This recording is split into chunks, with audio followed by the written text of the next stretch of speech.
Thank you, Elliot, and hello, everyone. I am Senator Jacky Rosen. I'm proud to be the senator from the great state of Nevada. I'm proud to be the third Jewish woman in the United States Senate and the first former synagogue president in Congress. And like Elliot said, I'm the co-founder and co-chair of the Senate's first ever bipartisan task force for combating anti-Semitism.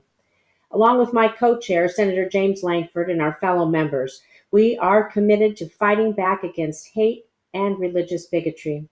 And we're so proud to have a partner like the Anti-Defamation League. Your organization has worked tirelessly to fight back against anti-Semitism, bigotry, and hate, not just in the U.S., but across the globe. For over a century, ADL has been working to secure justice and fair treatment to all citizens, to end injustice and unfair discrimination against the Jewish people. And I want to thank ADL and its many chapters across our country, including the one here in Nevada, for standing against harassment, crimes, and violence committed against the Jewish communities in my home state.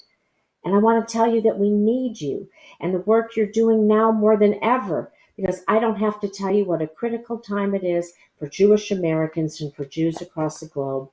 In countries around the world, including right here in the United States, no issue threatens the Jewish community more than the alarming rise of anti-Semitism and violent extremism. Over the last few years, we've seen incidents of anti-Semitic hate and extreme violence in places like Poway and Pittsburgh, in cities and towns everywhere, even in our own United States Capitol. And during the coronavirus pandemic, we've seen people peddling conspiracy theories that implicate the Jewish community and play on old anti-Semitic tropes dating back to the plague. And this has led to even more acts of hate and violence. So let me be clear. These are not isolated incidents. They represent a regression towards one of the darkest chapters in our history. According to the FBI, anti-Semitic hate crimes rose by 14% in 2019 and constituted 62% of all incidences based on religion. And ADL's recently released audit of anti-Semitic incidents in the United States found that incidents in 2020 remained at historically high levels amid the COVID-19 pandemic, the third highest year on record since the 1970s. And acts of anti-Semitic harassment rose 10% over the prior year.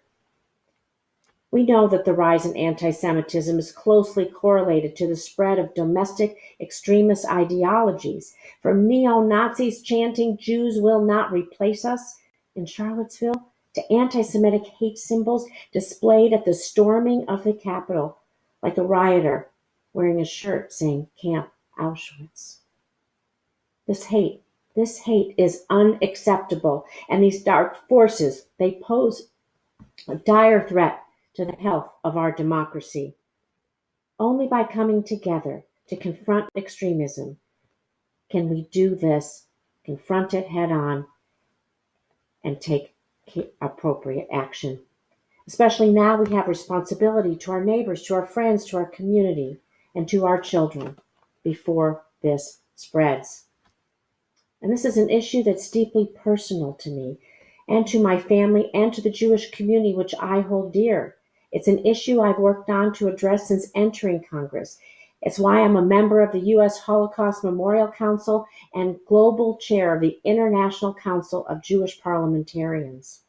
And it's why I launched the first ever Senate Bipartisan Task Force for combating anti-Semitism. Our task force has worked with stakeholders all over the country to educate and empower communities to fight against hate. And we've used the task force bipartisan voice to engage foreign governments from Europe to the Middle East to Latin America. We're calling out anti-Semitism wherever it rears its ugly head. But we also praise our international partners when they take positive steps to better identify and address anti-Semitism. In the 116th Congress, our task force had 38 senators evenly divided by party, and it's continued to grow in this new Congress.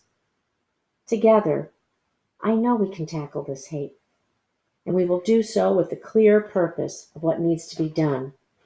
because I believe no one is born with hate in their hearts. It is something that's learned. And one way to prevent anti-Semitic hate is through education and understanding of one another.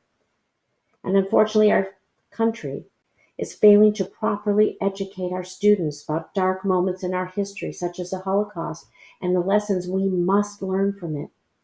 If we don't take this time to learn from history, we run the risk of repeating it.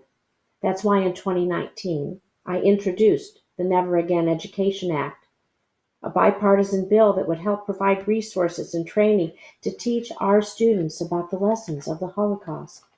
And I'm proud to say to all of you, with the help of ADL and other key partners, last year, my bill became law.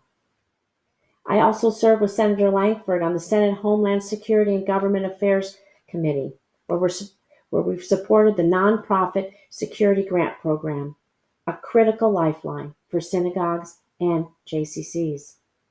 And I'm excited to share that Congress took the important step of doubling the program's funding this year, allowing places of worship, community centers, and other institutions to better protect themselves against the threat of violence and hate. And earlier this year, bipartisan legislation that I worked on to elevate the State's Department Special Envoy to combat anti-Semitism to ambassador, well, that was signed into law too. This new law elevated the special envoy to the rank of ambassador. It ensures the United States has the necessary tools and resources to combat anti-Semitism around the world. And I was proud to lead the effort to double the funding critical for this position. And now I've called on the Biden administration to swiftly nominate a qualified individual to fill this urgently needed post. But make no mistake, these are challenging times. But in great darkness, it is all the more important that we come together as a community, as a country, that we hold up our faith and we hold up our values as a source of light. While it may seem like the world is in disrepair, I have unwavering faith in the capability of Jews and our non-Jewish allies alike to do their part to help better this world, to care for one another, to stand together, to diminish hate wherever we find it, in our hearts or in the hearts of others. I will continue to be a champion for our community, and I will continue to do my part to fight hate in all forms. So let's encourage those around us to join us, to combat hate everywhere they see it, in your community, in your state, your country, and around the world. Because only through that will we build a better place to live for ourselves, for our children, and for our future. Thank you.